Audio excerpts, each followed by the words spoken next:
Buenas tardes, Tuan Boató.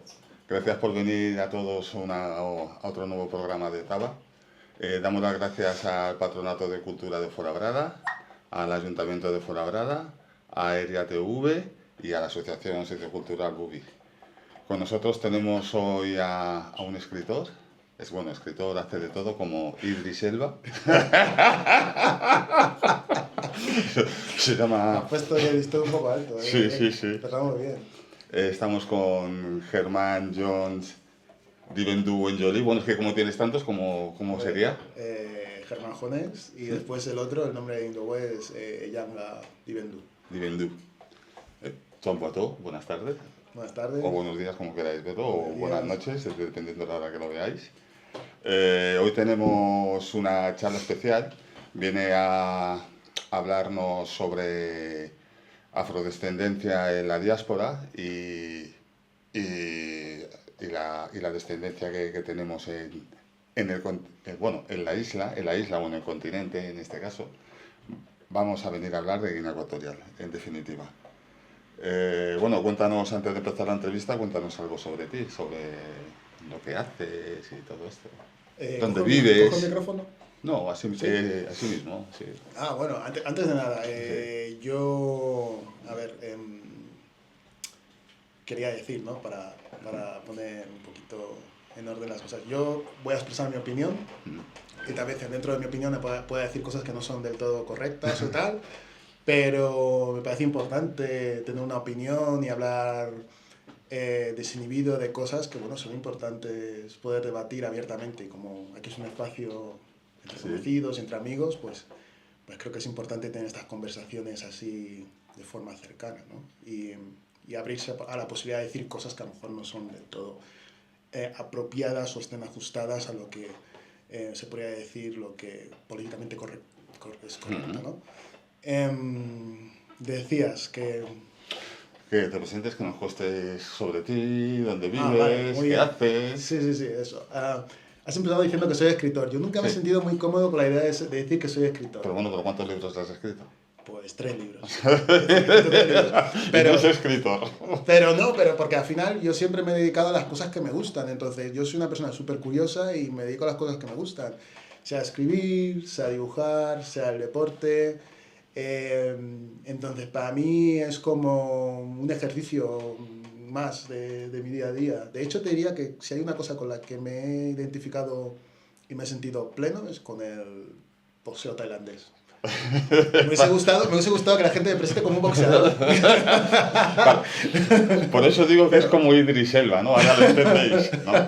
Pero bueno, la verdad es que como boxeador no hice gran cosa, así que puedo entender que la gente piense... Hemos entrenado juntos y no lo hacen mal. Sí, pero... Llegaste a ser campeón, ¿no? Sí, campeón de España 2 veces. Es que no, yo estaba aquí, pasaba... No, tranquilo. Vale. No, estaba aquí, pasaba por aquí, estaba aquí.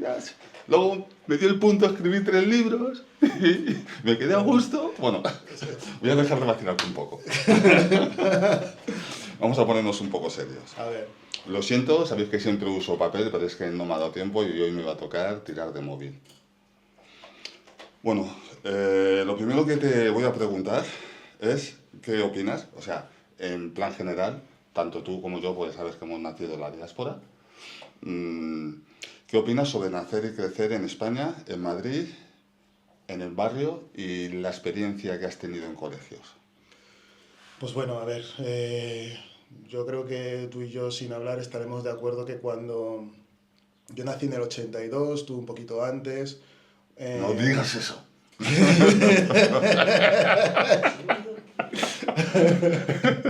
Bueno, nacer en España en los 80 y ser negro es prácticamente como decir que eras un extraterrestre, ¿no? Entonces, claro, España, a poco de salir de la dictadura, democracia, o sea, hay un montón de procesos ahí súper profundos que a nosotros también nos atraviesan, porque mis padres vienen de Guinea Ecuatorial, o sea, primero independencia, dictadura, emigrar a España en final del franquismo y después democracia, ¿no? Entonces, nosotros tenemos toda esa herencia por detrás.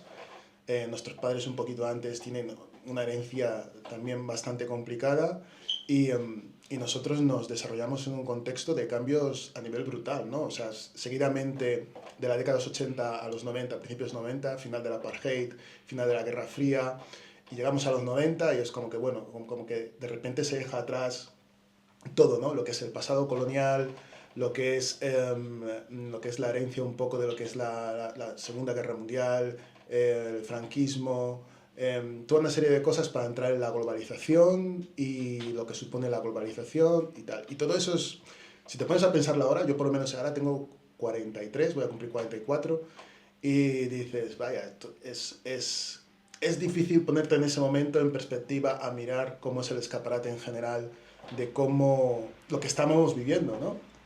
Y sobre todo el hecho de decir, pensar en la idea de cómo las personas, en este caso, personas negras, personas ecuatorianas, que nacemos y crecemos en España, cuál ha sido nuestra experiencia, cómo podemos definirla, cómo podemos delimitarla, y sobre tener una perspectiva de cómo hablar de todas esas cosas, porque hay cosas de las cuales todavía no se hablan, o sea, siguen siendo un tabú, ¿no? O sea, en los 80 y casi diría también en los 90, Madrid golpeó mucho el tema de las drogas, la heroína. Y eso es algo que también ha golpeado mucho a ciertas comunidades, en este caso la comunidad ecuatoguineana. Hay ciertos tabús de nuestra experiencia cercana que no hemos asimilado, que no hemos hablado.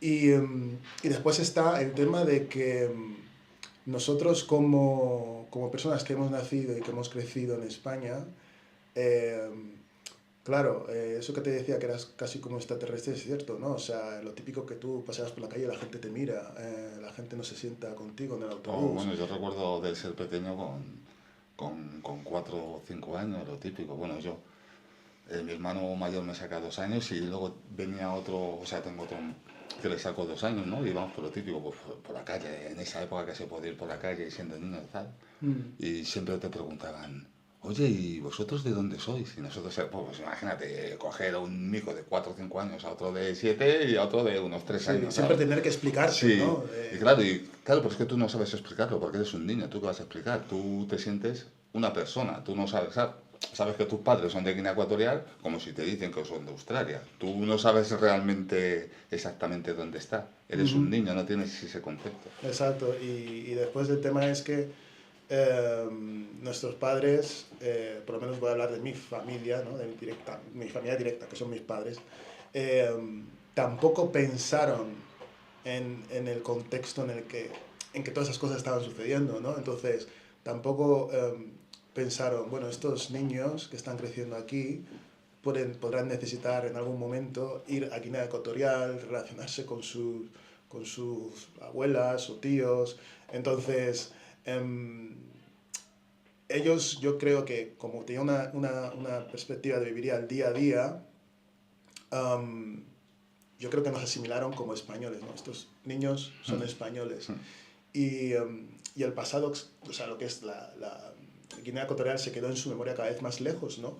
Y en la relación que tejimos mis padres y yo, y junto con mis hermanos, la idea de Guinea era un horizonte que sí, estaba ahí, que había que en algún momento tocar, pero que nunca se materializó, se articuló de alguna forma en la que, estando nosotros en España, pudiésemos tener una relación con Guinea que luego no fuera un choque cultural, porque es que al final yo cuando me fui en 2006, que tenía 24 años, para mí fue un choque cultural.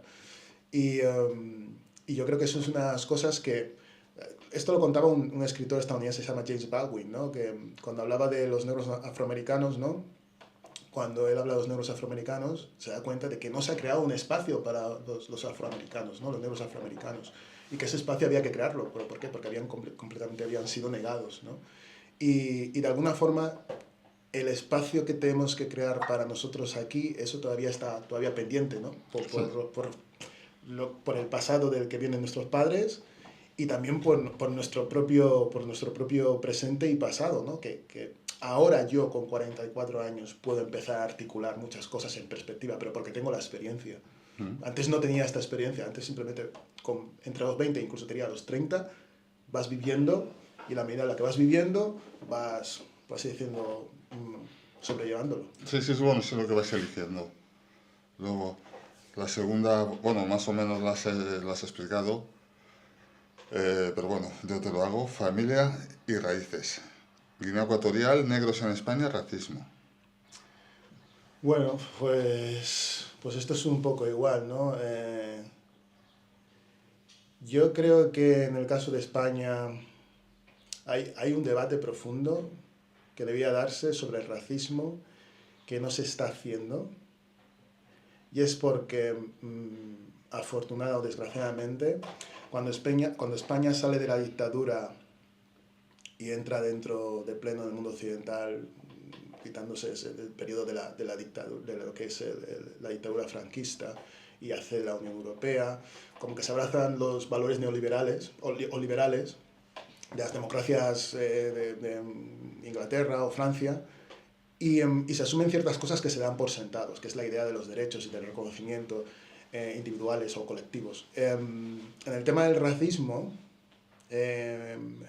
es importante entender que el racismo y el debate del racismo surge porque hay un contexto de conflicto que marca la senda para intentar buscar soluciones a aquello que se entiende que es un problema, que es en sí mismo el racismo, que en España, a día de hoy, no se entiende como tal. Yo creo que en España se entiende el racismo como un problema dentro del contexto de las libertades y los derechos, porque hemos entrado en un marco donde la modernidad lo condena, pero que desgraciadamente no ha habido una lectura interna en el contexto del Estado español de entender cómo el racismo se ha desarrollado en España, cómo el racismo cuáles son las premisas del racismo y cómo afecta el racismo, porque cada país tiene su racismo. Y ese racismo está basado en sus tradiciones culturales, políticas y sociales. ¿Cómo se manifiesta el racismo en España? ¿Cómo el racismo en España se justifica? ¿Cómo de alguna forma lo invisibilizamos?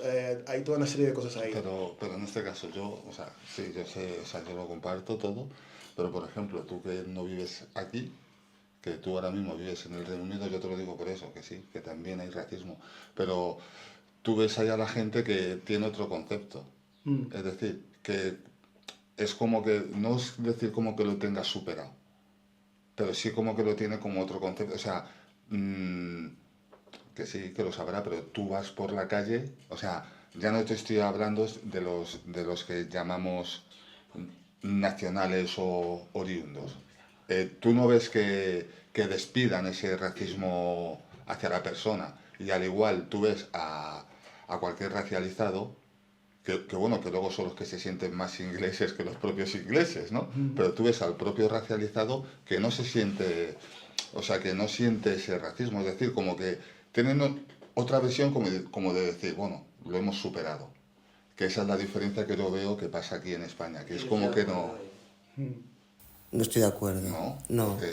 Yo creo que ese racismo, ese que tú dices que han superado, lo tienen camuflado y son mucho más educados que los de aquí, pero el racismo Sí. lo tienen integrado. Es que, sí, No te yo van a lo he insultar dicho. por la calle como aquí, Sí, pero siguen siendo igual de claro, pero es lo que te he racistas. dicho, que ahí los hay también, que claro que los hay, y puedo contar 1000 casos de los que he visto ahí, pero que es otro concepto, ¿sabes? Que es como que... Es que no es otro concepto, el racismo no tiene dos conceptos, Sí, solo sí, tiene uno, sí. es racismo. Sí, Sí, sí. pero mira, una cosa que me gustaría contar. Yo he estado viviendo en Irlanda y en Inglaterra. Y a mí eso me da mucha perspectiva. ¿Por qué? Porque hay una cuestión cultural, social y política, que es lo que hace que las consecuencias del racismo aquí se tiendan a negar comparado con allí. Y lo fundamental es que cuando la tradición política anglosajona promovía la segregación.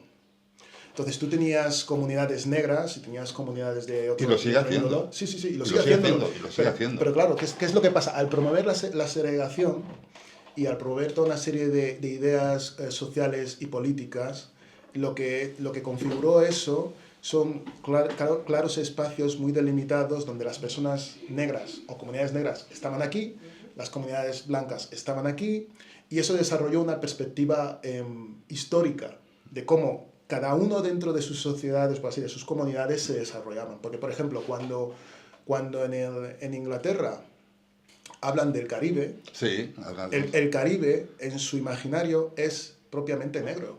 Y entonces, cuando ellos están en esta relación histórica con el Caribe, saben que están hablando de un Caribe negro, donde ha habido figuras políticas, artísticas, sociales, que han creado un diálogo histórico que ha hecho que... cuando hablan de la India, o sea, claro, tú los oyes hablar de que la India... tienen una narrativa sobre la cual pueden, de alguna forma, localizar este tipo de diálogos. ¿Qué es lo que pasa en España? En España, como decía antes, cuando la esclavitud se instituyó en España, la esclavitud se instituyó en España a través de unas leyes que se llamaban las 7 partidas, que eran de Alfonso X el Sabio. ¿Cuál es la diferencia entre la esclavitud de España y la esclavitud de Inglaterra? Que las 7 partidas se basaban en el derecho romano. Y el derecho romano lo que ponía de relieve era como el fundamento de la salvación. La idea de lo que se instituyó como la institución esclavista en España o en Latinoamérica es que las personas que eran esclavizadas eran personas que eran salvadas. Entonces el tema de la salvación forma parte de esta narrativa de que las personas negras... Pero tú estás diciendo salvadas religiosamente, ¿no? Sí, claro. Pues eran salvadas. Vale, pero deja que termine y continúas, porque esto es muy directo. Entonces, al ser salvadas... la gran diferencia que existe entre la tradición anglosajona y la española es que la tradición anglosajona, a través de esta separación de comunidades, al final lo que hacía es que hubiese una competencia entre comunidades raciales, culturales, para obtener derechos. Pero en el marco del contexto español e histórico no se obtenían derechos. Tú eras salvado y eras integrado para crear una comunidad, que es lo que ahora se está defendiendo como hispanidad. Sí. La hispanidad lo que hacía era el mestizaje. Esto lo decía una amiga mía que es doctora ahí en Puerto Rico. El mestizaje es antinegro. Y la idea de promoción del mestizaje era una forma de que, jerárquica, a nivel racial, de poner lo blanco por encima y lo negro y lo indio por debajo. De tal forma que promover el mestizaje era una forma de salvación donde todas las comunidades se integraban y de alguna forma se pacificaba. ¿Qué es lo que ha sucedido en el modelo anglosajón? Que el modelo anglosajón lo que se ha promovido es la separación de comunidades para que las comunidades compitan y adquieran derechos. Y lo que se ha extendido al resto de democracias liberales y modernas es el modelo anglosajón. Entonces ahora estamos en un concepto narrativo donde tenemos que exigir derechos, pero en el contexto hispanoparlante o en el Estado español, la idea de ser negro está eliminada a nivel histórico porque estamos en un contexto de mezcla, de mezcolanza y sobre todo una mezcla que elimina todos los elementos de herencia negra. Pero yo te ponía el caso. Entonces no tenemos una historia con la que poder hacer ese imaginario, porque si nosotros vamos al imaginario de Latinoamérica, lo negro no tiene prevalencia. No, pero yo lo decía, o sea, la diferencia que te estaba haciendo, o sea, por eso te he dicho en ámbito religioso, que la diferencia de lo que has dicho tú, del anglosajón, o sea, yo lo extiendo a todos, yo no lo extiendo solo a negros. O sea, que tampoco, que también tuve una charla con otra persona, que es que tampoco somos negros. Pues eso es una palabra impuesta. O sea, nosotros somos o afrodescendientes, africanos, o en su momento, si lo queremos aceptar, racializados. Eso, o sea, bajo mi punto de vista, no sé si lo veis mal. Seres humanos. Bueno, y el caso, es lo que has dicho tú, que los anglosajones, que también lo hicieron mal, lo hicieron para competir las comunidades y que tuviesen derechos. En el caso ya de, que no es por meterme con ellos, pero es lo que hay, ¿no? En el caso de España fue diferente. Como ya terminaron con lo que es, ¿cómo se dice cuando los convierten a todos? Es que se me ha ido la... ¿Asimilarnos? ¿Homogenizar? No, cuando los convierten a todos al catolicismo, ¿cómo se dice? Están evangelizados, ¿no? Eso, evangelizados. Cuando los evangelizaron a todos, se dieron cuenta que había un error. O sea, imaginaros el error que dijeron que es que ni los supuestamente negros ni los indios podían ir al cielo. Y entonces sacaron una ley que es la ley de pureza de sangre. Que por mucho que yo te haga cristiano, o sea, que yo te evangelice, nunca vas a poder llegar al cielo. O sea, que es que era una cosa que diciendo, entonces... ¿Para qué rollo me vas a hacer todo esto? Pero es importante porque, claro, al final, cuando tú quieres establecer la narrativa... O sea, que esa era la diferencia, que ellos te hicieron progresar y de la otra forma, o sea, si directamente te están negando hasta el cielo, imagínate, no te van a dejar prosperar nunca. Claro, pero es por eso en España hay una derecha muy cateta que siempre intenta eludir hablar del pasado. Es como que, al final, hablar del pasado siempre es hablar de enfrentarse entre los españoles, de enfrentarse entre los Latinoamérica y España, enfrentarse entre hombres y mujeres, enfrentarse... Entonces, la derecha lo que quiere es siempre simplificar el debate político y social, porque es la forma más,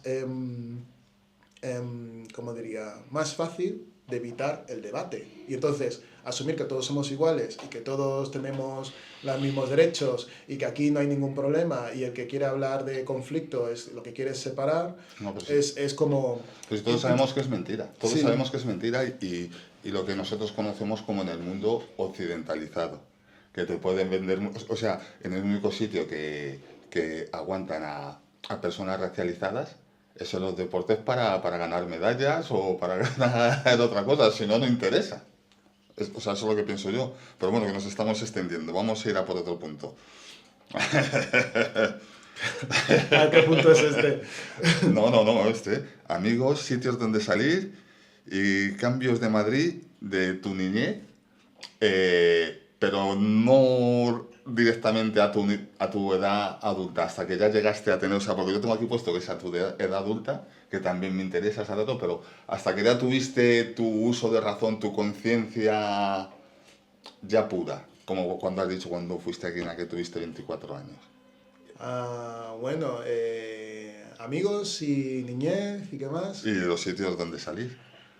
Pues bueno, como te decía, como al final, en los 80 y los 90, ser negro era ser un extraterrestre, al final la cultura que yo creo que, y no solo a la gente negra, yo creo que a toda España de esa época, en los 80 y los 90, la cultura estadounidense, con las películas, con los videoclips, el hip hop, todo eso, inundó mucho la televisión, el cine, y era como que, bueno, naturalmente, si eres negro en España, es como que representas eso un poco, ¿no? Representas un poco esa cultura afroamericana o quieres sentirte cercano a esa cultura afroamericana. Entonces, a mí la verdad, cuando tenía 13 o 14 años, o sea, me gustaba el hip hop, pero tampoco me daba un poquito igual, quiero decirte. Pero luego conocí a un amigo que se llama Pablo y tal, y era un loco de hip hop, con otros amigos más, en San Blas, y... Pero no lo hicisteis más bien, o sea, como nos pasó a nosotros en nuestro caso, todos los que nos conocemos, que sí, es lo que dices tú, que sí, escuchar hip hop te puede entrar, pero luego cuando llegas a un sitio y te entras a una discoteca, y lo típico, porque todos hemos, o sea, yo mis primeras discotecas que he ido ha sido discotecas con los amigos del barrio que eran discotecas o sea, pues de gente de España, ¿sabes? Y de repente entrar a una discoteca y encontrarte que el 60-70% de la gente que hay ahí son afrodescendientes o racializados. Bueno, eso, claro, es que eso te choca y dices, anda, pues como que te va gustando más el... Hombre, es que para mí yo lo veía como una evolución, porque yo el primer sitio que entré casi que veía gente negra, a mí no me gusta mucho la palabra afrodescendiente o racializado, pero bueno. Es que a mí eso de gente negra tampoco me va... Pues gente negra tampoco me... Porque para mí afrodescendencia es eres como... un afrodescendiente. Sí, pero es Yo como... te lo digo, porque tú cuando hablas, o sea, porque es que lo has dicho ahora bien claro, tú cuando hablas de un negro estadounidense, ¿cómo dices? Tú dices que es un afroamericano. En cambio, cuando hablas de un inglés, tú no dices afroinglés. No, cuando tú hablas de nosotros, tú no dices un afroespañol. No, yo no. No, dices negro. Sí. Y entonces, ¿por qué a ellos les pones por encima y a los demás nos dejas...? No, porque, mira, esto me parece interesante, porque la palabra afroamericano, a ver, no la creó Malcolm X de forma explícita, pero Malcolm X fue una de las personas que sí la utilizó a nivel político para hacer consciente a las personas negras en Estados Unidos que ellos provenían de África, porque Malcolm X tenía una lectura de que las personas negras en Estados Unidos habían olvidado que procedían de África. Entonces, la idea de ser afroamericano, una forma de reivindicar ese origen y esa conciencia. Pero es que, claro, yo tengo muy claro de dónde vienen mis padres, mi cultura ancestral, todo eso. Entonces, yo no necesito decir, soy afroespañol, como una muletilla, soy afro no sé qué. No, pero... Y la palabra afrodescendencia es un poco lo mismo. La palabra afrodescendencia viene de muchas comunidades negras latinoamericanas que creen que la palabra negro está demasiado estigmatizada y deciden crear la palabra afrodescendencia como algo que tiene menos estigma. Os hago una pausa. Sí. ¿Y qué opináis con respecto a todo eso? Porque ahora mismo, y sobre todo con todo esto que estamos hablando, que se trata de al final de también construir una mesa, ¿no? Nosotros mismos, ya sean negros o afrodescendientes, el término que están utilizando, ¿no? los jóvenes de hoy en día para construir esa mesa, a lo que hacen referencia como afroeuropeos.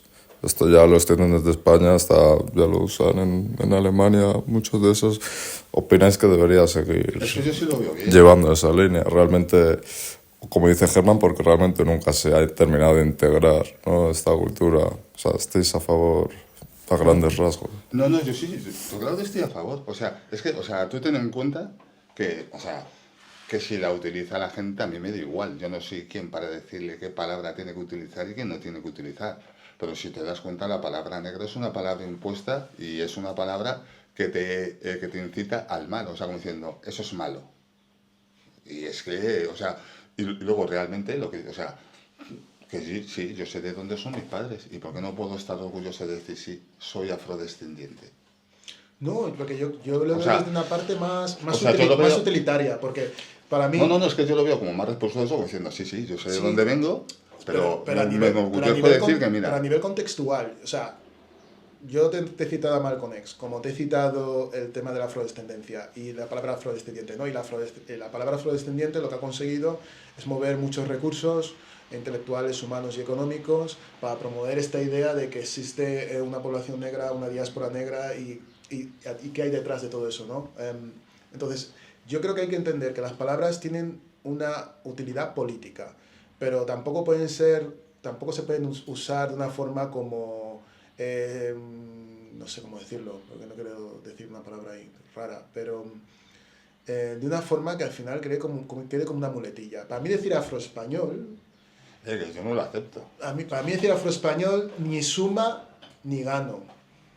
O sea, entonces yo utilizo muchas veces cuando escribo y cuando digo la palabra Indoway. ¿Por qué? Porque yo creo que es ahí donde yo puedo construir. Entonces, dentro de lo que cada uno crea, el espacio que cada uno crea que pueda estar y pueda crear, si eso posibilita que eso se van a crear espacios o estructuras que van a generar solidaridad y redes, a mí me parece perfecto utilizar una palabra y ponerla en contexto, pero también ser capaz e inteligente de entender que las palabras tienen que tener una utilidad y un fin.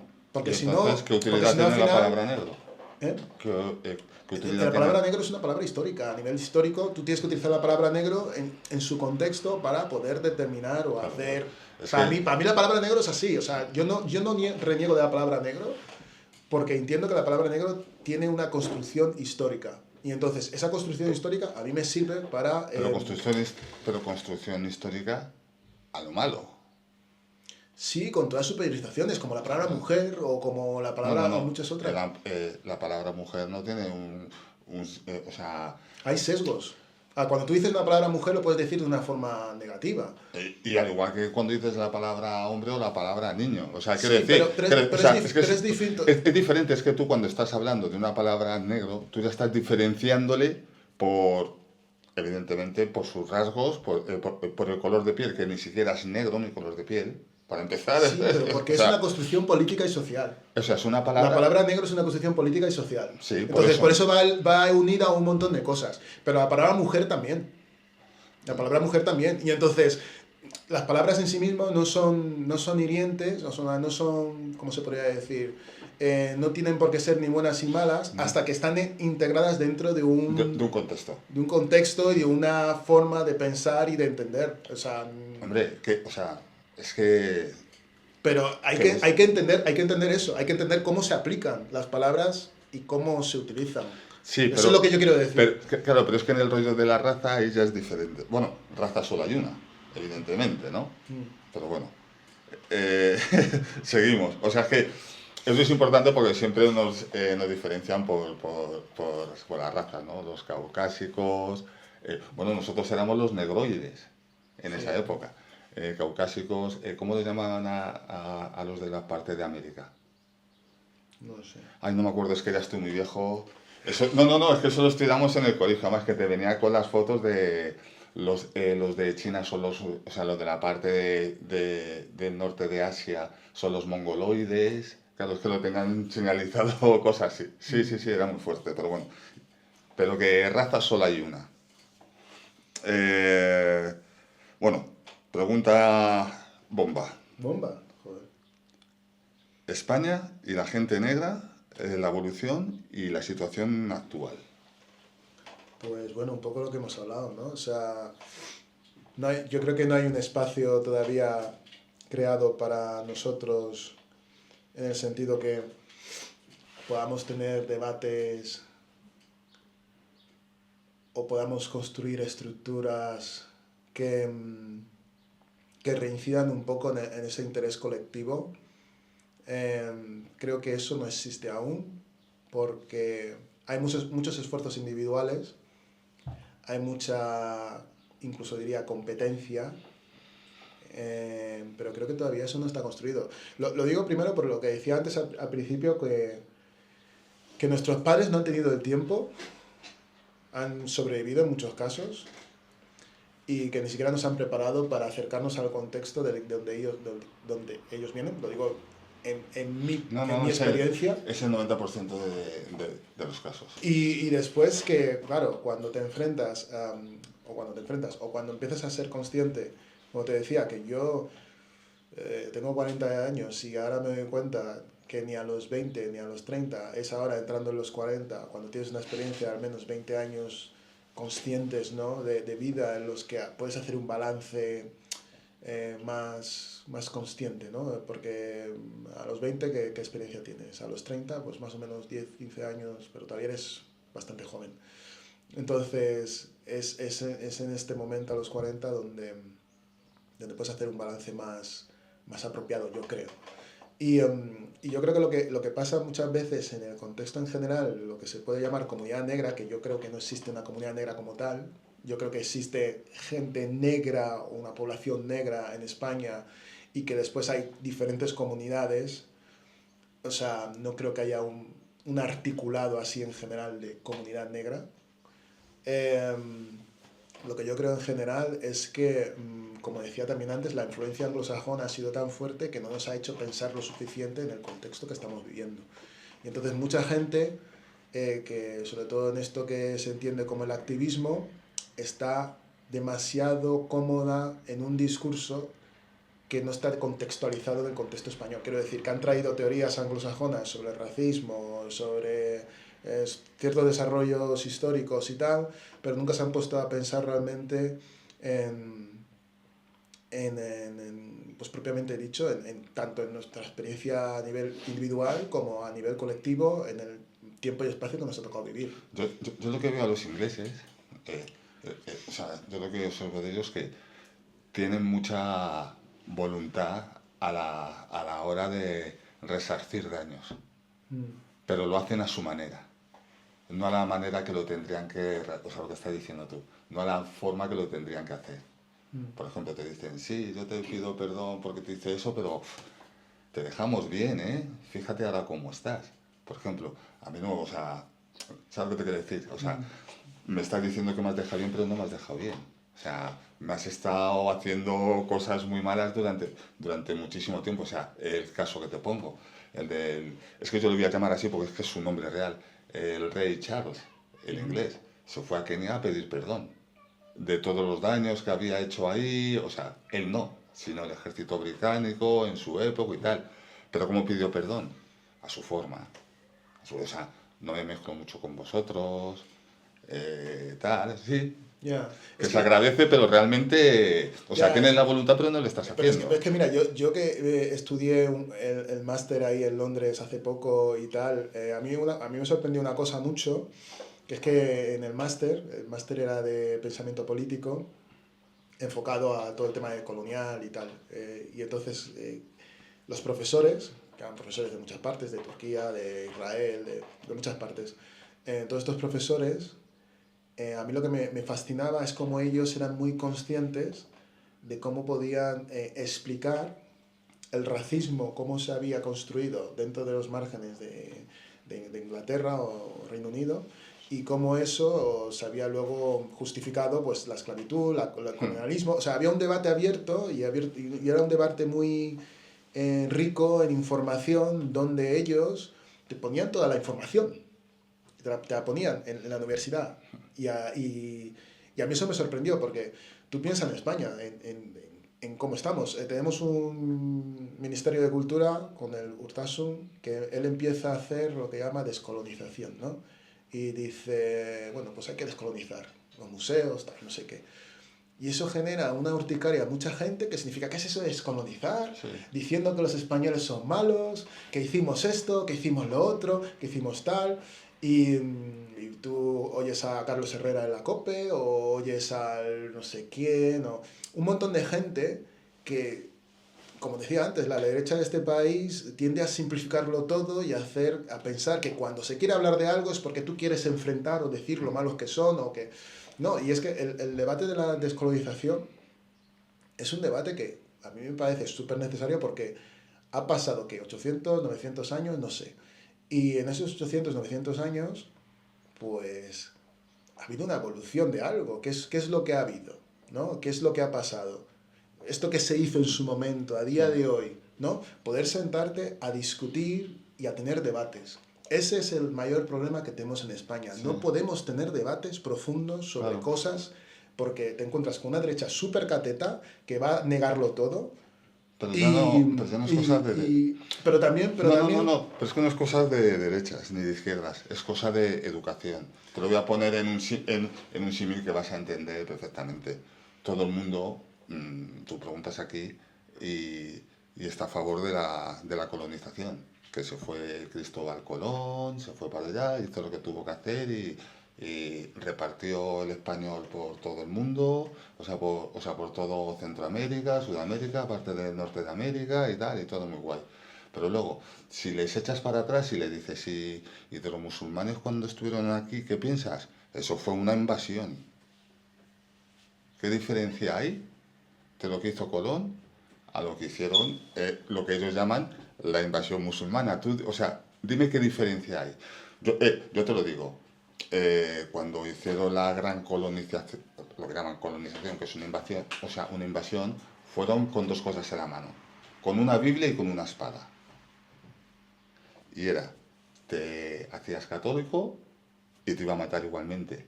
En cambio, cuando ellos dicen que les invadieron los musulmanes, a ti te respetaban tus religiones, te respetaban tu idioma, te respetaban todo. En cambio yo te lo cambio todo. Y ellos han venido a invadirte. Sí, pero, o sea, pero es que eso es mucho más complejo, porque, por ejemplo, cuando se habla siempre de la invasión de los musulmanes, mira, tú así... ¿Y por qué no decimos que es una... ¿Cómo se llamaba el que lo invadió? Invasión o conquista. Es que me da igual la terminología. La cuestión es que cuando se dice eso de la invasión de los musulmanes, tú así, que es historiador, te lo puede explicar, la península ibérica era un terreno, o sea, por eso digo que a lo mejor puedo decir cosas que no sean completamente ciertas, entonces, pero bueno, esto es lo que ya he hablado con ciertas personas, en este caso Toasille. La península ibérica era un terreno despoblado, y los musulmanes fueron entrando poco a poco, no fue de repente, vamos aquí a conquistar con espadas y no sé qué. No, por eso. Entonces, claro, la idea de que existe una invasión o una conquista, igual que la reconquista, la idea de reconquista es un mito, ¿no? Es un mito sobre el que se construye España. O sea, sí, y por eso es importante tener debates y tener una accountability de la historia y de lo que sucedió y tal, porque yo lo voy a decir, yo sí que creo que es una cuestión de derechas o izquierdas, porque la derecha se asienta a un status quo que no quiere mover y no quiere romper. Porque ya no voy a meterme en cuestiones de colonización, o sea, me meto en cuestiones, por ejemplo, de guerra civil, con la ley de memoria histórica.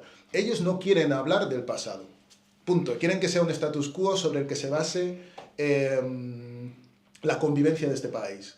Entonces, claro, eso deja muy poco espacio para poder hablar de conflictos o de cuestiones políticas, porque si tú en un espacio político niegas la posibilidad de que existan cuestiones o conflictos de los que se hay que hablar, ¿de qué hablas en política? Sí, pero en este caso... ¿Y de qué hablas en los espacios públicos si tú niegas que hay conflictos? Pero yo te digo una cosa, cuando en teoría, porque ha pasado durante muchos años, en teoría en España no había derecha, te estoy diciendo la época de Felipe González. Como que no había derecha, estaba el PP. Sí, pero era como si no existiese, nunca ganaba, solo ganaban los socialistas en esa época. No había derecha. Y tenía la gente también más charlas. O sea, quiero decir, que era exactamente igual que ahora. O sea, por eso te digo que es un problema de educación, que no es un problema de izquierdas y derechas, es un problema de educación. Para mí, más que un problema de educación, es un problema a ver, porque una cosa es la educación, Sí.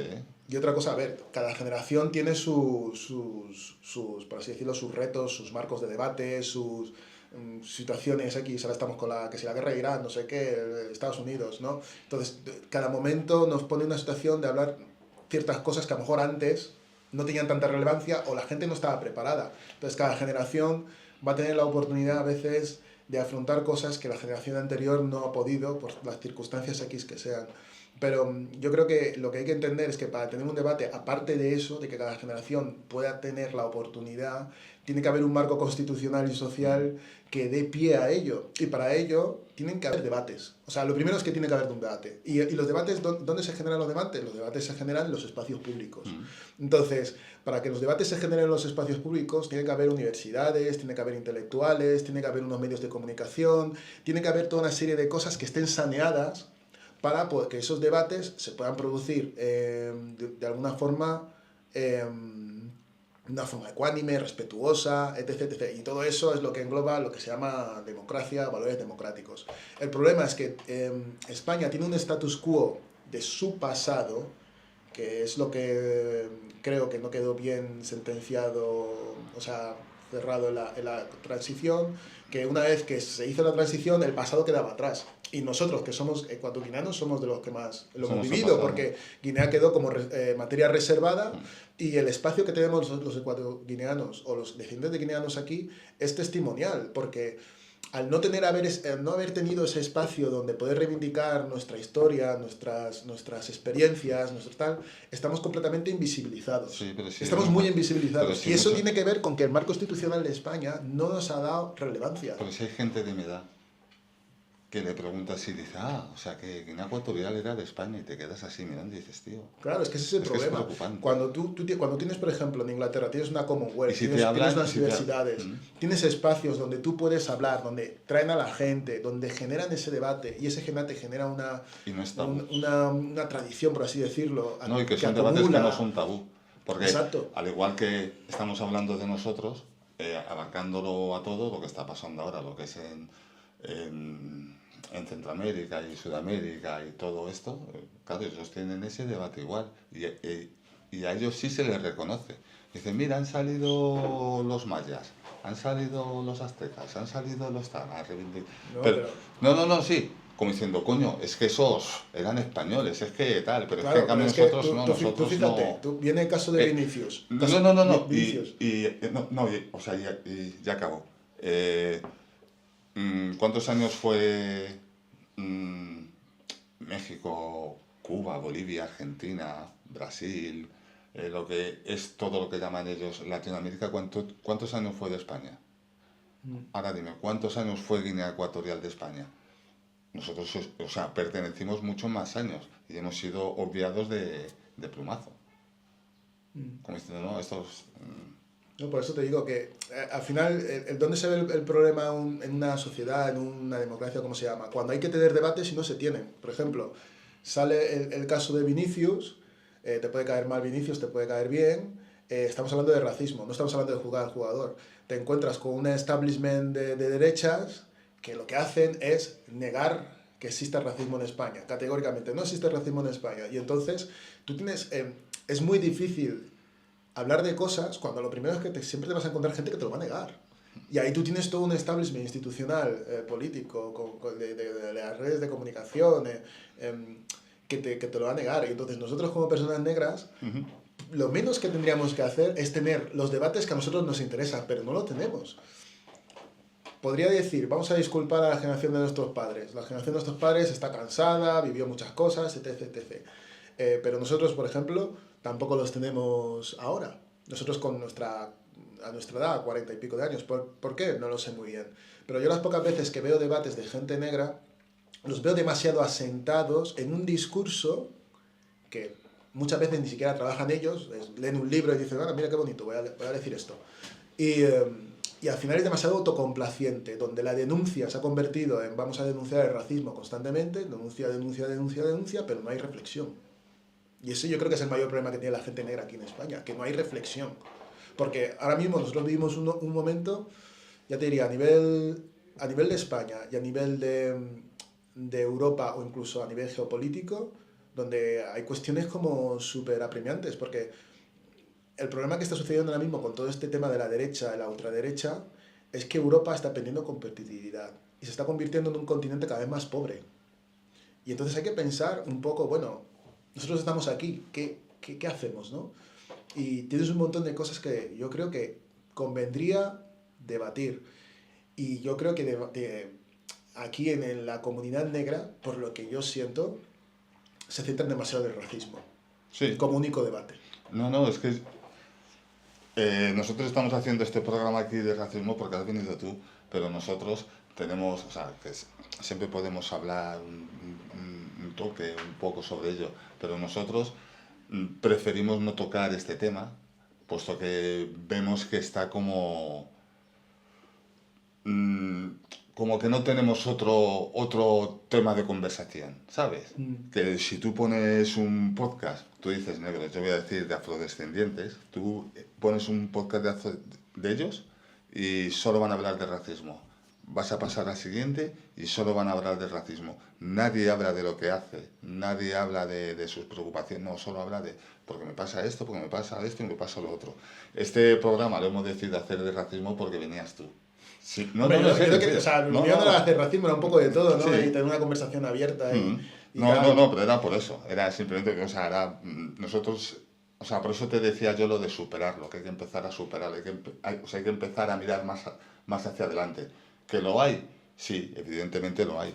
Pero yo me voy a centrar en mí, que si los otros lo son, me da igual. Yo voy a intentar centrarme en mí para hacer mi superación. Era simplemente eso. Luego, una cosa, te hago esta pregunta, pues que vamos, nos hemos pasado de tiempo. ¿Cuánto llevamos? Mucho, ¿no? 48 minutos. No, llevamos un mogollón, nos estamos enrollando aquí. Te voy a hacer esta pregunta, respuestas cortas, porque nos quedan 2 preguntas. Vale. Diferencias entre las comunidades negras en España y en el Reino Unido.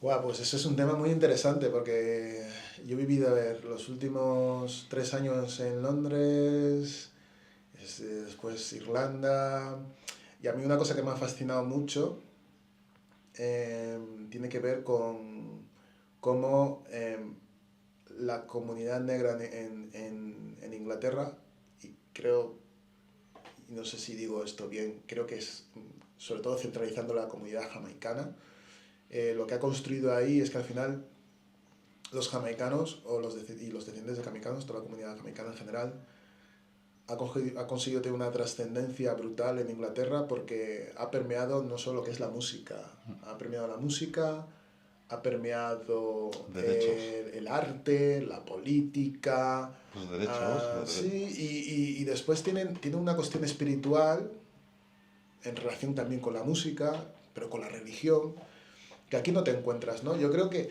las comunidades negras aquí en España vivimos demasiado, y yo creo que eso tiene que ver con lo que decía al principio del tema de la homogenización, de la mezcla, ¿no? Que es como, aquí lo que se promueve más que la propia manifestación de que cada comunidad, porque es una cuestión política y social y una tradición política y social, es que tú poco a poco formes parte de un todo, ¿no? Y eso hace que, claro, que notoriamente manifestaciones propiamente tuyas, al final, a lo mejor, por tu cultura o tal, a lo mejor las vayas dejando un poquito de lado. Y es curioso porque Jamaica, que es una pequeña isla muy pequeña, no es más grande que Cuba, no es más grande que muchas otras comunidades negras que tienen una fuerte tradición en música, pero sí que si lo miras así un poco, todas las comunidades negras que viven en América Latina y que podían haber ejercido un poco esa influencia como la ha ejercido Jamaica en Inglaterra, no te encuentras a ningún referente, ¿no?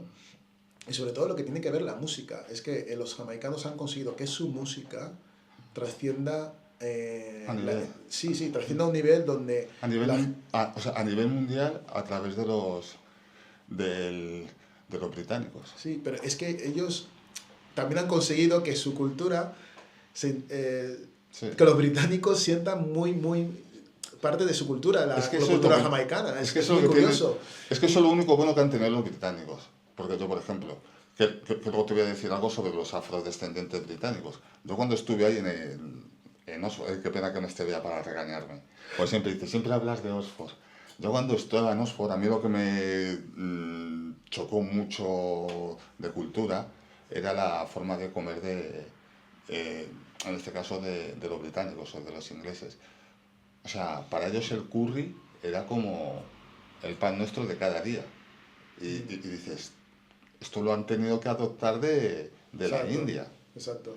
Y la comida jamaicana, o sea, tú ibas andando por Oxford y veías que si chicken jerk, que si no sé qué, y decías, tío, todo está en plan... O sea, claro, que se lo toman muy dentro de la cultura. Sí, excepto que ellos sí, al final, lo que yo he visto en Inglaterra es que la cultura de las comunidades negras ahí ha sido como integrada, pero no solo la cultura, también la India, quiero decir, ha habido varias cosas que se han ido permaneciendo. Y en cambio nutriendo aquí, de ellas. Claro, aquí en España siento que hay mucha más, es más, menos permeable y que cuesta mucho que lo que traigan otros pues tenga esa, no sé, que pueda ser algo común, ¿no? No sé si ahora el que va, no sé.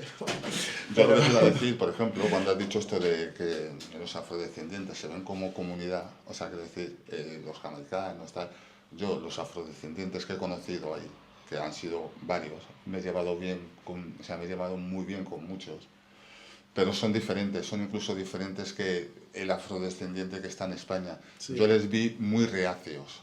O sea, no tratan igual a un africano que a un afrodescendiente. Se ve la diferencia.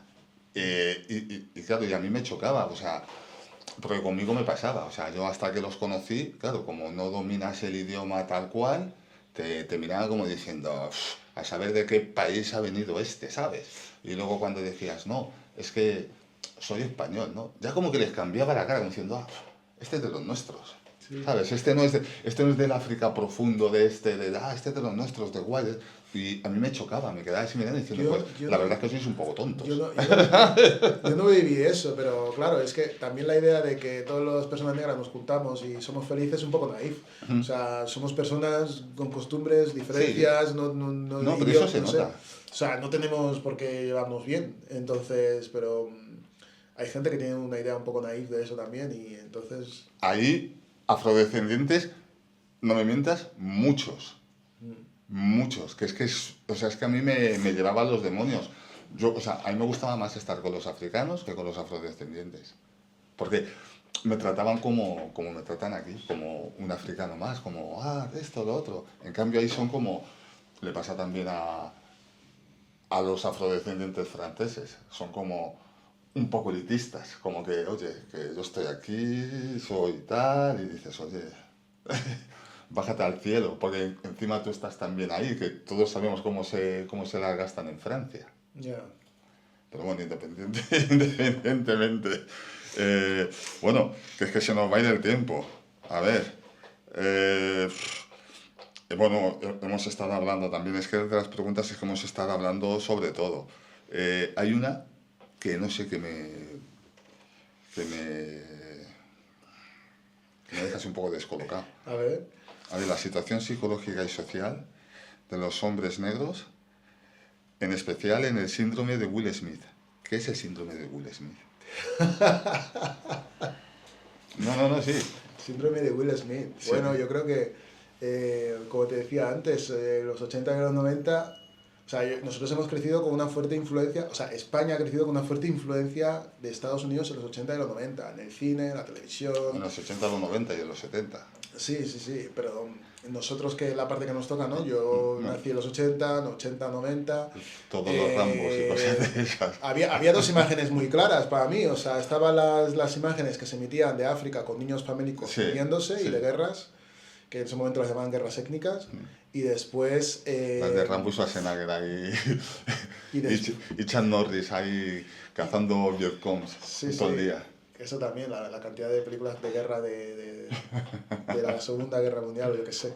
Entonces, bueno, y después teníamos todas las series estadounidenses, sobre todo de humor, en la televisión, y películas, y videoclips, y yo qué sé, un montón de cosas, ¿no? Entonces yo creo que digo lo del síndrome de Will Smith porque es como que en los 90 tenías también a Steve Urkel, tenías varias figuras, ¿no? Tenías a Martin, tenías a... ¿Cómo se llama? Arnold, pero yo creo que una de las figuras que más trascendió fue Will Smith, ¿no? Entonces era como que, de alguna forma, esa idea de ser negro en España también está muy asociado a esa idea de afroamericano, de parecerte un afroamericano. Sí.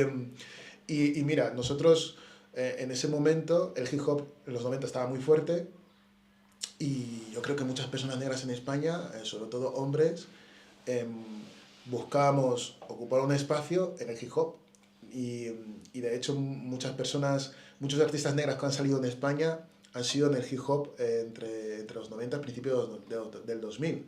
Es donde en ese espacio donde te encontrabas que de repente había gente negra que tomaba voz y que podía decir algo, ¿no? Es Frante, Chollín, y de los que pocos que quedan ahora mismo es el Chollín.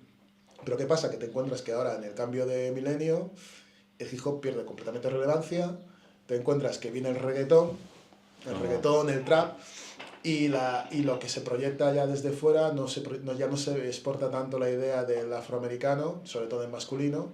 Pero eso es pero Germán, eso es generacional. Porque... Claro, pero lo que te quiero explicar es que cuando nosotros crecemos con una imagen de... Esta es la imagen, la España de los 90, esta es la imagen con la que a nosotros se nos proyecta a través de la televisión, a través del cine, o sea, lo que es en general la cultura de entretenimiento. Y ahora eso ha cambiado, claro que sí, ha cambiado. ¿Dónde tenemos ahora mismo en positivo en España figuras en masculino? Personas negras. ¿Dónde las podemos ver? No sé, has dicho tú uno, el mismo Frante está... No, te digo espacios. Porque el hip hop ahora mismo, el espacio que había de hip hop por eso donde había digo, artistas negros, ya no... Sí los hay, pero es que por eso te digo que eso es... No, escucha, pero por eso te digo que es generacional. Tú te has metido con el hip hop, que es cuando tú has visto... y has decidido... No niego nada de eso, pero... No, pero tú has visto y has decidido que has dicho tal, pero es que antes del hip hop, que nosotros no lo hemos vivido, bueno, yo lo he vivido por mis padres, pero yo no me he enterado, ¿sabes? Pero ellos también tenían lo suyo. O sea, cuando mis padres eran jóvenes, tú estás hablando, a lo mejor tú dices de los Public Enemy, pero a mis padres eran Boney M, James Brown... Para ver si me entiendes. Y esos eran también de conciencia negra. Pero escúchame un segundo, son dos cosas diferentes. Yo no estoy diciendo que en épocas anteriores... Y tenían su espacio, o sea, es que eso es generacional. No, pero escúchame un segundo, a ver si me entiendes. Yo no te estoy diciendo que en épocas anteriores no hubiese gente negra relevante que tuviese trascendencia en España a través del cine, la música o tal. Yo lo que te estoy diciendo es que en mi época, cuando yo crecí en los 80 y los 90, el hip hop fue tan importante que en muchos casos se generó un espacio propio, donde el hip hop nacional de España, donde las personas negras, en este caso hombres en masculino, tenían cierta relevancia.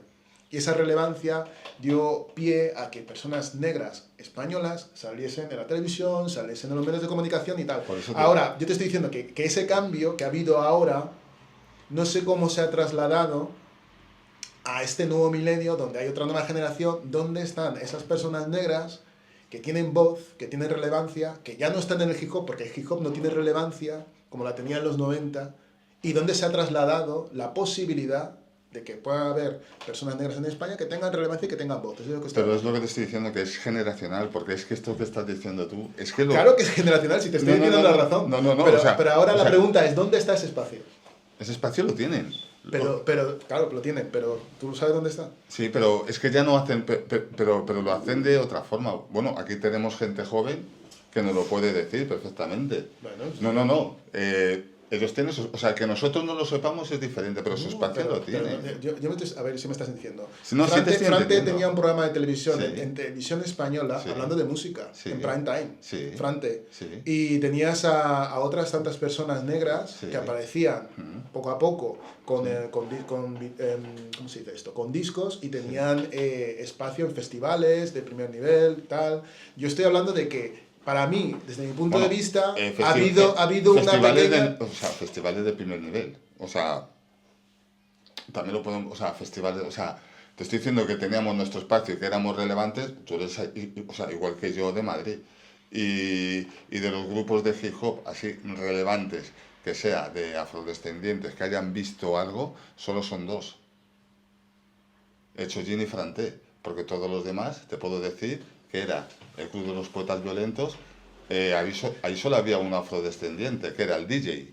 Bueno, Todos los demás eran nacionales. pero- Te puedo decir... No, es que pues yo he conocido más grupos, te puedo decir los Violadores del Verso. Ahí no hay ningún afrodescendiente. Sí, te pero- puedo decir... Es que te puedo decir... O sea, es que... Yo no te estoy no, diciendo o que sea, no todos- digas yo no te espacio, no digas espacio para... Yo creo que no me estás entendiendo. Yo lo que te estoy diciendo es No, que... no, sí te estoy entendiendo.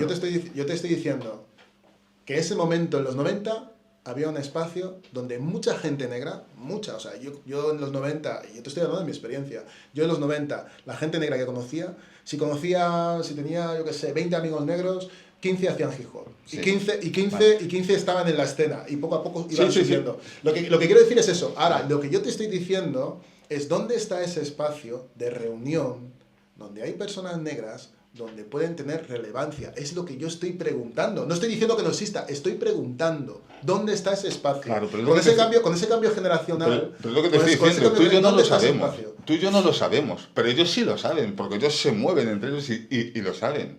O sea, Pero yo te pregunto a ti, ¿sabes dónde está ese espacio? yo no, porque yo no me muevo en ¿Y ese tú crees ambiente. que existe? Sí, aquí hay gente Y- joven y- que y te, lo- y- aquí hay gente joven que te lo puede decir. Por ejemplo, vosotros que os movéis, O sea, yo en verdad tampoco considero que haya como un espacio. O sea, lo que decía, tipo antes, había lo que ha dicho de la escena en hip hop y como que a ellos se les veía más y luego tenían un sitio donde ellos podían hablar, expresarse. Como imagínate que esto se hace súper viral y aquí vienen muchos afrodescendientes, muchos negros, tal, y hablan. Pues ese espacio como que no está, ¿sabes? Claro, o sea, ¿cuál es tu kit de...? No, o como- sea, mira, si yo- realmente está... es yo no algo de lo tengo- que se sabe, si yo realmente no- nosotros tenemos Hombre, accesibilidad a esos yo lo sitios. que intento decir con esto, intento justificar, mi teoría es que ha habido un cambio a nivel de discurso. Y ese cambio que tiene que haber en discurso ha afectado en masculino a los hombres negros en España. Eso es lo que yo creo. ¿Por qué? Porque antes, que había una cultura, a lo mejor, mucho más, que me proporcionaba mucho más la idea de, a lo mejor, un hombre militante, un hombre combativo, un Tupac Shakur, un tipo que, además, si fuera violento, ¿no? En su lenguaje, en sus formas, eso ahora mismo, en este cambio de milenio, ya no se lleva. O sea, tú no vas a ver a un hombre con esa preponderancia masculina que sea atractivo Y para con el una imagen para el clara. más media y para un montón de cosas. Entonces, claro, yo lo que intento decir es, el hombre negro ahora mismo en España, sabiendo que siempre hay una idea peyorativa del hombre negro, ¿dónde encaja ahora mismo para tener relevancia, para tener visibilidad y para tener... Porque antes el hip hop te daba un poco ese espacio y además con unas formas un poco agresivas incluso. Pero es que ahora tú te encuentras que, y esto no lo digo porque lo diga en detrimento Pero es de... que no es- pero yo creo que ahora, por ejemplo, el discurso del feminismo promociona más la imagen de mujeres negras que sean intelectuales, tal, que la idea de un hombre negro. Creo que es más atractivo ahora mismo en España la imagen de una mujer negra intelectual que la Pero eso a lo que la mejor- imagen de un hombre negro. Pero eso no sería la culpa más bien del hombre, O sea, no sería más bien. No, yo no estoy diciendo que sea la culpa. Yo No, creo no. que es, yo creo que es, yo te digo, yo creo que es más una cuestión de mercado. Lo que ahora mismo se vende es esto. Mira, yo por Yo ejemplo... creo que es una cuestión de cómo el mercado Mm. va induciendo y va poniendo de frente, como te decía, el hip hop Vale. ahora se ha quitado del medio. Cuando- Y ahora lo que se promociona es, vamos a ver promocionar a los latinos Sí, sí. y el reggaetón Germán, y el trap Germán. y el trap latino. Cuando, No, yo es lo que yo cuando es lo que nosotros creo. éramos pequeños, para que viniese un grupo de hip hop a tocar a España, venía uno cada 5 años, ¿no? O sea, te decías, pues va a venir, y decías, anda, pues qué coincidencia. Hoy en día, por ejemplo, yo el año pasado, que no sé por qué, no, o sea, por circunstancias de la vida y todo, en los conciertos del Botánico, me quedé impresionado de la cantidad de música, como dices tú, negra que había, empezando por Chaka Khan, que dije, los de Root, o sea, es que me parece que trajeron 4 o 5. Ha venido también de Root, sí, estuvieron los de Root, estuvo Rema, también ha estado aquí en España, han estado una infinidad de Michael Kiwanuka, ha estado Masego, o sea, son cosas que nos imaginaríamos en nuestra, Davido también ha estado. O sea, Pero yo creo que son dos, tenemos, yo creo que son dos cosas diferentes. no son cosas diferentes. No. Tenemos el espacio, como dices tú. No, escucha una cosa. A ver, una cosa es el mercado. Primero, los conciertos del Botánico son conciertos... Bueno, no, te estoy... No. Yo Si creo, no, o sea, yo creo que... No, pero escucha, si, para mí hay dos... si hay no dos tuviésemos criterios. nuestro espacio, esa gente no vendría. O sea, es que no les interesaría traer a esa gente. Pero eso es... A ver, una cosa es mercado. El mercado es... Y sobre todo, ten en cuenta que los conciertos del Botánico son conciertos que están Pero programados por el ayuntamiento. Es por un que ejemplo. por ahí- sí, Es- o sea, pero es son un son ejemplo. conciertos que están programados por el ayuntamiento. No sé si hay intermediarios ahí. Da igual, vale, em, los del Botánico los quitamos. No, Te no, digo- no, es para explicar, es para explicar. Los del Botánico los quitamos.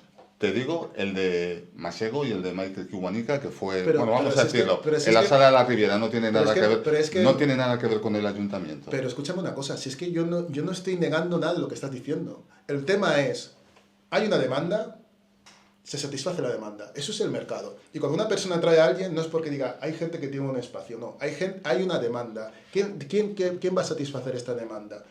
Pues se trae a quien se tenga que traer de turno y tal. Pero es que Ahora, estás diciendo que no tenemos espacio, es que si no tuviésemos no, espacio... no. Entiende espacio como algo mucho más complejo. Para mí espacio No es... estamos diciendo esto. No, No estamos diciendo para mí, esto. para mí el espacio no es una cosa en la que tú... No es una cosa tangible. No, para mí el Sí, espacio no, es sí, lo donde estoy tú tienes entendiendo. legitimidad. Sí, Legitimidad sí, te estoy es tener entendiendo. espacio. Cuando tú tienes legitimidad porque tú tienes, de alguna forma, tienes un lugar en las instituciones, a nivel político, a nivel social, a nivel de entretenimiento, eso yo lo llamo espacio. Para mí, la Eso lo cultura decís, negra, la cultura afroamericana, siempre se ha estado comercializando, incluso cuando se le han negado espacios o incluso derechos. Que aparezca una persona negra en un concierto no significa que no se le estén negando No. espacios y derechos. Entonces, yo cuando estoy hablando de espacio, Te estoy diciendo que es hoy en día... articular algo, por ejemplo, como lo que tienen los ingleses en Notting Hill, que se ha convertido en el carnaval de Notting Sí, Hill, que es sí. un carnaval caribeño de tradición de inmigrantes, Y el se ha carnaval de convertido en Cowley- algo tan fuerte que está institucionalizado y enraizado en la cultura Y el carnaval de Londres. Cowley Road es lo mismo. Entonces, Es lo claro, mismo, está cuando institucional. algo pase el tiempo que pase, permanece, eso es un espacio. Eso es un espacio y eso hace que te da cohesión. De acuerdo. Pero cuando tú estás en el hip hop, para mí, desde mi punto de vista, yo empecé a ver... Pero es que no nos tenemos que centrar, o sea, estamos hablando, o sea, es que tenemos, o sea, que es muy pequeño y es muy limitado, pero lo tenemos, por ejemplo, Pero es que yo creo que el no- espacio no- afro de la afroconciencia. Pero eso, para mí, eso no es un espacio para todo el mundo. Eso es un negocio cultural de una serie de personas que hacen una propuesta. Eso no es para todo el mundo. Para mí un espacio no es una ¿Cómo que no cuestión... es para todo el mundo? O sea, como diciendo, o sea, a ti te... A ver, o sea, a te ver si me niegan entiendes. algo. El espacio afro es una propuesta cultural de una serie de personas Sí. que lo que promueven es comunidad, ¿no? Pero esa comunidad está encerrada dentro de una forma de pensar y de entender cómo tiene que ser esto. No tiene por qué ser para todo el mundo. ¿Entiendes? Claro, entonces no porque una persona crea algo, o sea, si yo hablo en un restaurante y pongo comida X no significa que eso es un espacio para todo el mundo. No, ¿Entiendes? Porque yo estoy invitando a una serie de público y estoy buscando a una serie de público para mi restaurante. Podría venir cualquiera, podría venir cualquiera, pero la forma en la que está, diseñado... Mi visión es diferente. Claro, porque tenemos diferentes formas de entender lo que es un espacio. Claro, para porque mí yo llego espacio, y entro y digo, anda, mira, pero si... Para mí un espacio además es que donde... me encuentro africanos de todo África, que cada uno expone pues la cosa cultural de su país o tal, digo, anda, pues yo qué sé, pues yo pienso, no, pues... A lo mejor está bien este espacio. Porque mira, lo que yo creo, es un espacio para los africanos para que enseñen, ¿sabes? No pienso en, solo quiere... Yo contemplo lo que dice Germán. Al final del día es que también, pues, tanto de manera legítima, ¿no? Como al final, pues, en la burbuja en la que estamos, que se acepte uno nuestro puesto, o sea, y al final que nosotros rellenemos ciertos puestos y al mismo tiempo, pues, como bien dice él, ¿no? Normalizarlo y que llega un punto en el que nosotros... A día de hoy nosotros hablamos de esto como también construir una mesa para nosotros y también nos lo encamino por ahí uno de mis amigos creativos. Yo también creo, o sea, lo que has dicho tiene razón, ¿no? De que no tenemos un espacio, pero también creo que va ligado tipo al que si nos comparamos con Estados Unidos o Inglaterra o Francia, somos muchísimo menos negros en España que en esos países. Y en esos países como vienen de, por ejemplo, nosotros, que venimos de Guinea Ecuatorial, ¿no? Venimos de un país que está en África que habla español, pero en Francia vienen de Senegal, que hablan francés, de Congo, que hablan francés, de todos los países que hablan francés de África y hacen comunión, porque tienen eso en común. Pero nosotros... Claro, yo estoy hablando de algo más y así, somos algo cuatro, más... Y somos cuatro. No una cosa... O sea, espacio afro es una cosa relativamente pequeña como para definirlo como un espacio donde todos podemos caber ahí y, no sé, y hacer nuestro... Pero se puede intentar, Germán. O sea, es que ellos no excluyen. O sea, es que, como dices tú, que es para... O sea, yo no les veo que excluyan. No, yo no te... ¿Quién ha dicho que excluyan? O sea, no en plan excluir, como diciendo que buscan solo un típico... Tampoco he dicho eso. Lo que he dicho es que el espacio afro está configurado dentro de una forma de entender y de pensar cómo se tiene que articular ese espacio. Entonces, por lo tanto, tú puedes estar ahí, claro que puedes estar ahí, yo puedo estar ahí, tú puedes estar ahí, cualquiera puede estar ahí. Otra cosa es que comulgues con las ideas de esas personas. Entonces, comulgar con las ideas de esas personas... Pues si yo ahora mismo no comulgo con tus ideas, es que estamos en lo mismo, Germán. Pero a ver, escúchame una cosa. Para mí tener un espacio, por ejemplo, para mí tener un espacio en los 90 con el tema del hip hop, no tenía que ver con que si yo me llevo bien contigo o si yo me llevo bien con fulanito. Es entender que en el momento que yo quiero ser un artista de hip hop, tengo canales, tengo medios y tengo un espacio donde se me va a dar legitimidad y relevancia. Es una red.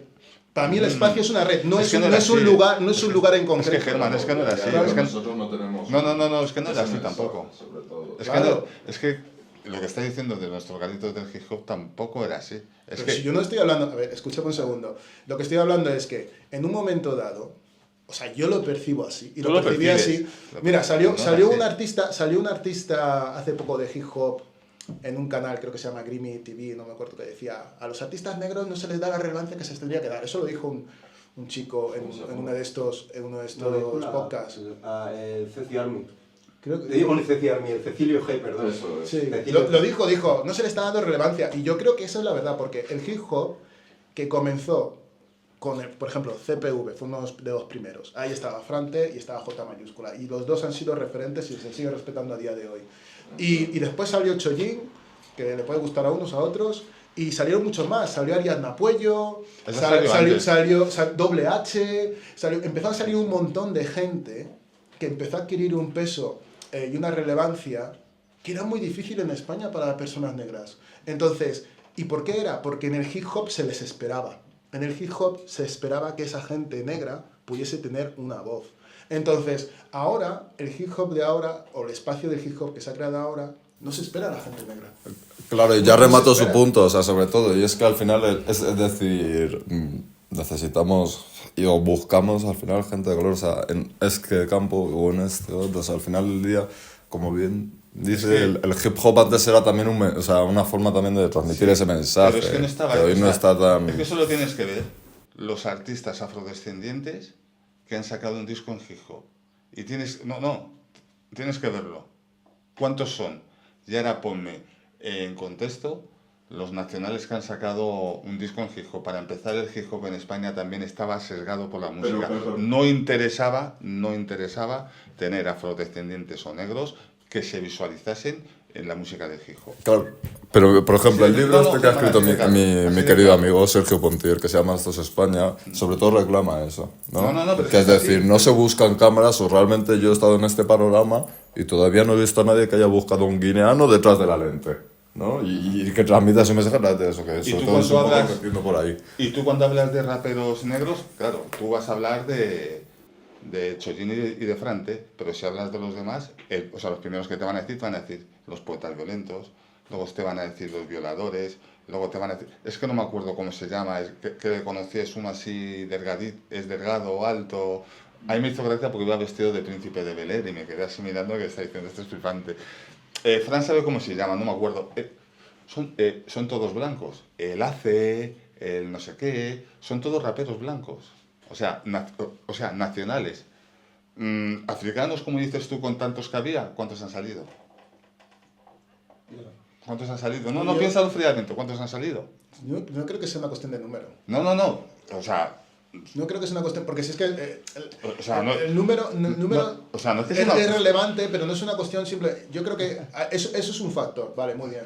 ¿Cuántos han salido? Pero la cuestión es... que me interesaba. No, pero la cuestión es, para mí, desde mi punto de vista, es que España, la posibilidad de visibilizar a gente negra a todos los niveles es muy difícil y muchas veces es coyuntural. ¿Por qué ahora se está promocionando a la mujer negra española? ¿Por qué? No hay una coyuntura dentro de la cual se quiere generar ciertos paralelismos con figuras intelectuales tipo como Chimamanda o como, no sé, otras tantas mujeres. Yo creo que sí. Entonces, yo creo que el problema que tenemos en España es que esta relevancia, que a veces es periódica y coyuntural, hace que luego nos caigamos en el ostracismo. Entonces, claro, yo lo que estoy intentando incidir es un poco en eso, cómo cada generación y cómo en cada momento lo que tú crees que de alguna forma va tomando una dirección, después se va pervirtiendo y acabas otra vez en el olvido. Porque al igual que el espacio que yo entiendo que vivió en su momento, que era el hip hop, donde pensaba que podía haber una cierta relevancia de personas negras, sobre todo había más preeminencia de hombres que de mujeres, pues eso ha desaparecido.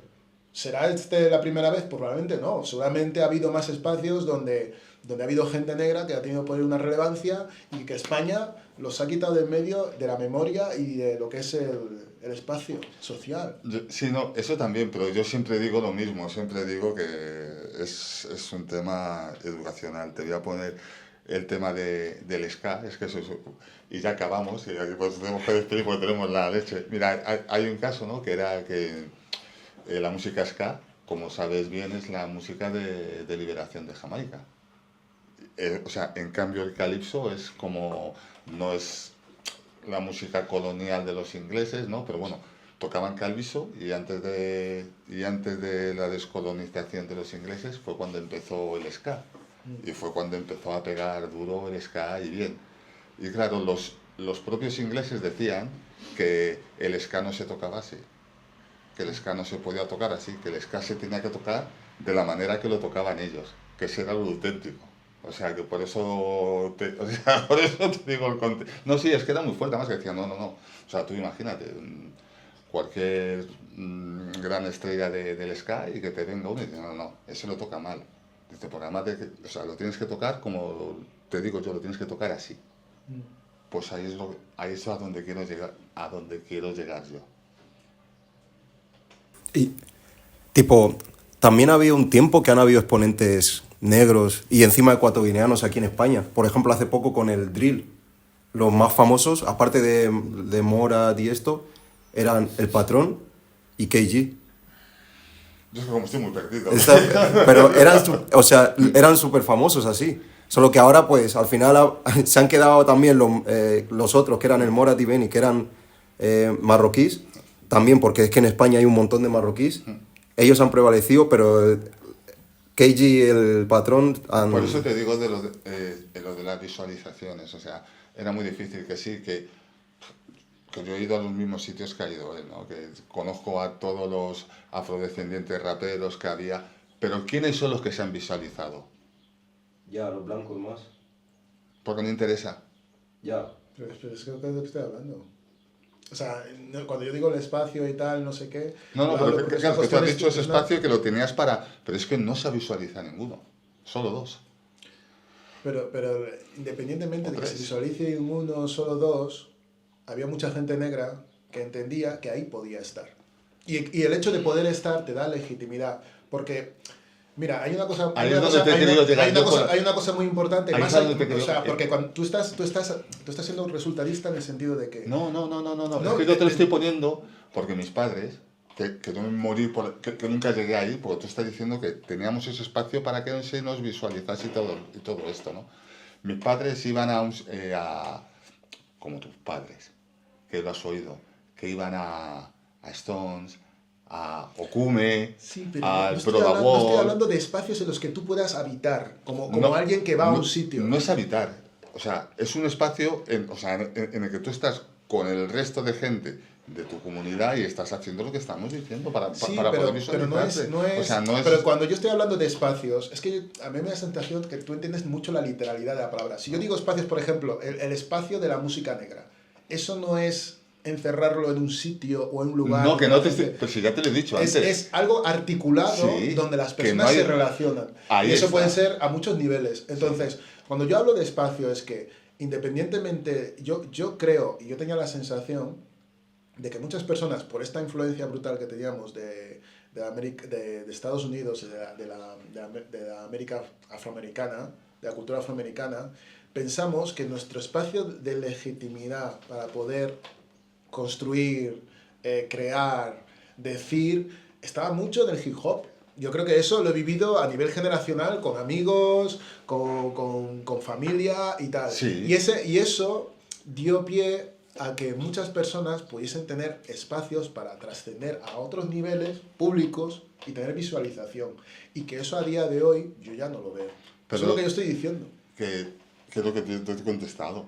Que tú no lo puedes ver porque es otra generación, pero ellos lo Bueno, tendrán. pero ellos están un poco diciendo lo mismo. Al igual que te estoy diciendo, que nuestros padres tenían eso ya independientemente que no fuesen los sitios que te he dicho yo, porque te os he puesto de referencia.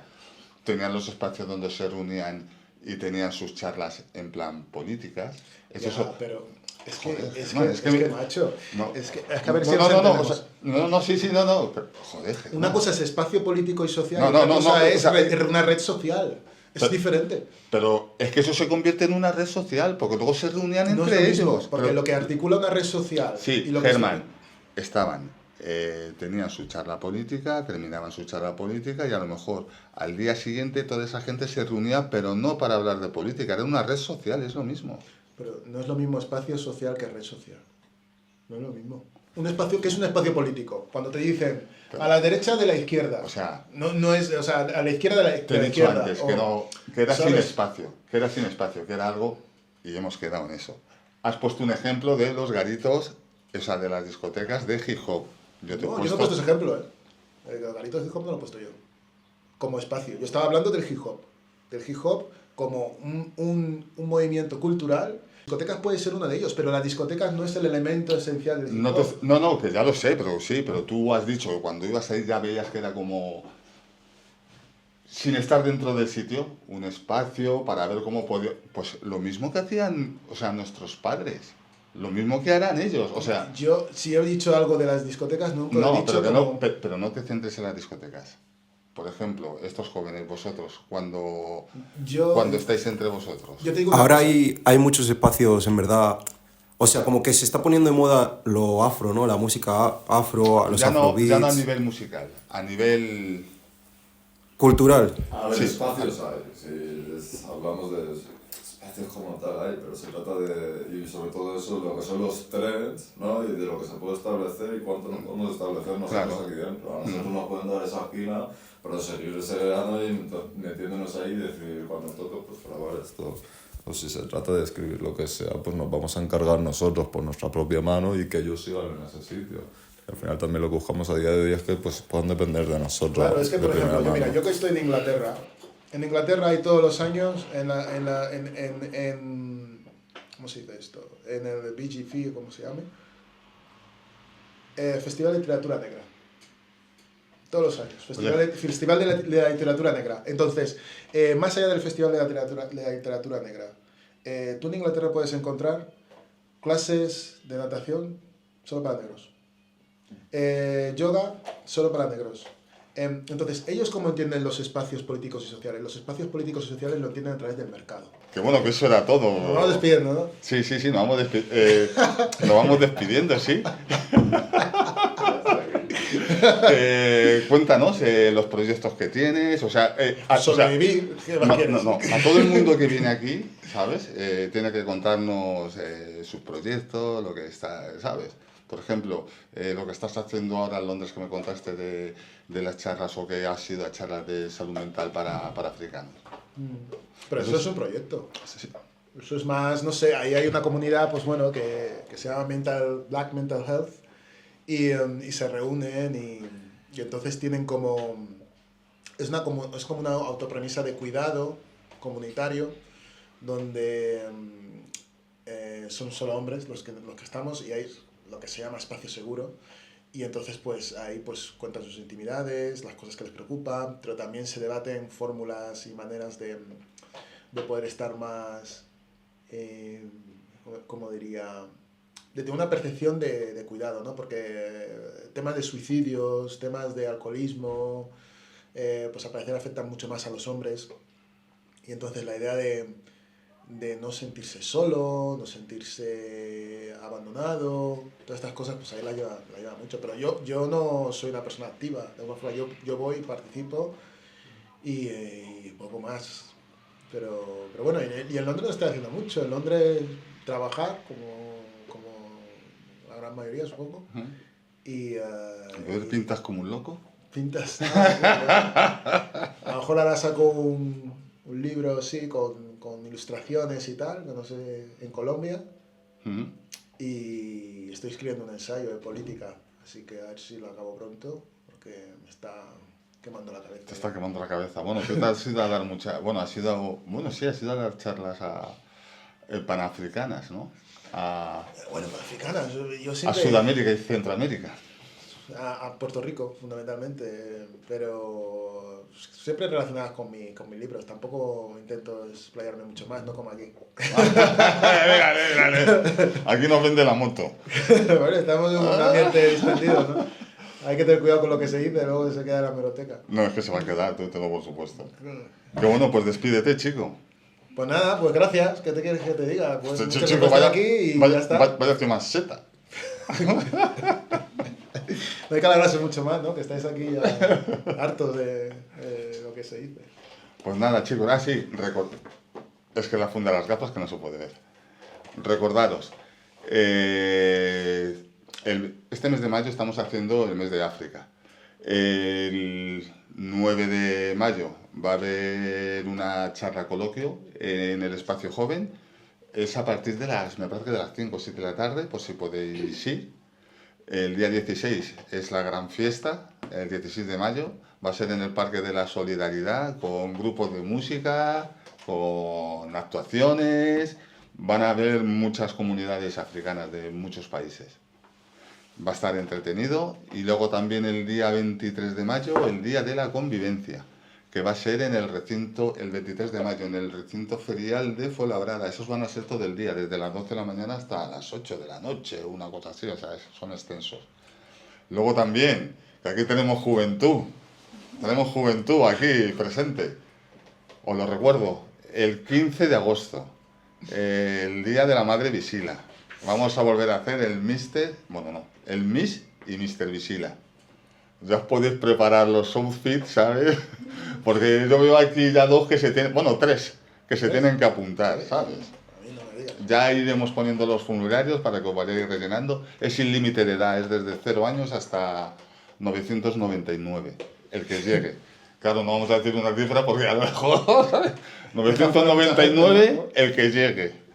Y eso, y sin más, damos las gracias, como siempre. Es que no están mis jefas, que son las que me pegan, porque siempre me olvido de todo, tío. Pues nos vamos a despedir. Damos las gracias al Patronato de Cultura de Fuenlabrada, al Ayuntamiento de Fuenlabrada, a la Asociación Sociocultural Bubi, a ERIA TV, a David, que es nuestros ojos, oídos, luz, es nuestro Dios ahora mismo, el que nos graba y nos hace todo. Di algo, chico. El cámara. Ahí está. El cámara, iluminación, sonido, di todo. Y nada, pues sin más, pues ahí os dejo. Que os portéis bien. Yo no lo voy a hacer. Que nada, que ha sido un placer, Germán.